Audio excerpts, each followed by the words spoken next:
நான் பல முறை சொல்லியிருக்கேன். சிபிஐ, இடி, இன்கம் டேக்ஸ் இதெல்லாம் ஒரு இண்டிபெண்ட் பாடி. அவங்க எதுக்காக கூப்பிட்டாங்க, ஏன் கூப்பிட்டாங்க அப்படிங்கிறது உங்களுக்கும் தெரியாது, எனக்கும் தெரியாது.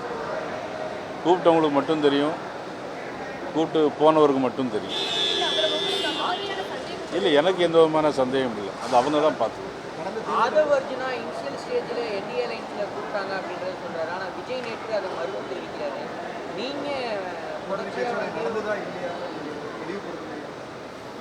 நீங்கள் அதை அவங்கள்ட்ட தான் கேட்கணும். நான் ஏற்கனவே என்னுடைய கருத்தை பலமுறை நான் சொல்லியிருக்கேன். என்னுடைய கருத்துக்களை பலமுறை நான் சொல்லியிருக்கிறேன். நீங்கள் அதை அவங்கள்ட்ட தான் கேட்டு தெரியும். இதுதான் உண்மையான நல்ல கேள்வி. இது உண்மையிலே நல்ல தம்பி. நீங்கள் எப்படின்னு கேட்டிங்கன்னா, நாளுக்கு நாள் பேப்பர் திருப்பினா பக்கத்துக்கு பக்கம் கஞ்சா போதைப் பொருள் நாட்டில் அதிக அளவில் நடமாடிட்டு.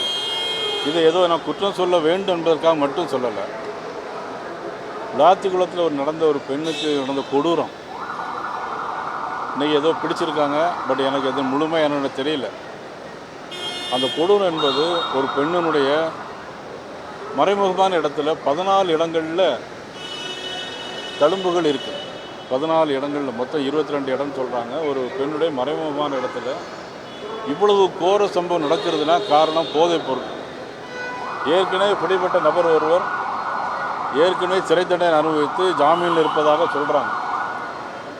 அவன் ஏன் அங்கே வந்தாங்க, என்ன காரணம், அவர் மட்டும்தான் இருந்தாரா, அவர் கூட வேறு யாரெல்லாம் இருந்தாங்க, இதெல்லாம் சீக்கிரமே விசாரித்து ஒரு முடிவு கொண்டு வர வேண்டியது காவல்துறையுடைய கடமை. இன்றைக்கி லாக்அப் டெத் மரணம் சாத்தாங்குளத்தில் நடந்த சம்பவத்திற்கு தமிழ்நாடு முழுவதும் திமுகவினர் ஆர்ப்பாட்டங்களும் போராட்டங்களும் நடத்தினாங்க ஒரு சம்பவத்தில். ஆனால் இன்றைக்கி பார்த்தீங்கன்னா 34 லாக்அப் டெத் மரணம் நடந்தது.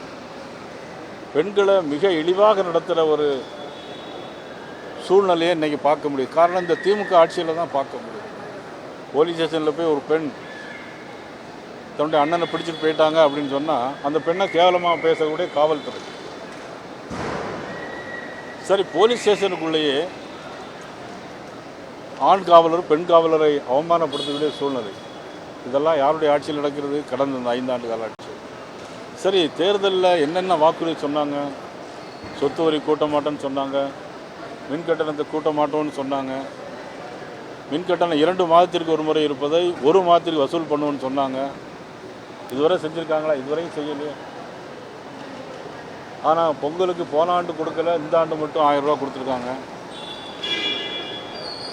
கோடைக்கால விடுமுறைக்கு போன வருடம் கொடுக்கல, இவங்க ஆட்சி செஞ்ச கடந்த 5 வருடமும் கொடுக்கல. இப்போ மட்டும் கோடைக்கால விடுமுறைன்னு சொல்லி 5000 ரூபா எப்படி ஏன் கொடுக்கணும்? தேர்தலுக்காக, மக்களுடைய வாக்கு வங்கிக்காக இன்றைக்கி திராவிட முன்னேற்ற கழக அரசு இதை செஞ்சுருக்கு. 23ஆம் தேதி நடைபெறக்கூடிய தேர்தலில் நிச்சயமாக இதெல்லாம் பிரதிபலிக்கும்னு நாங்கள் நம்புகிறோம்.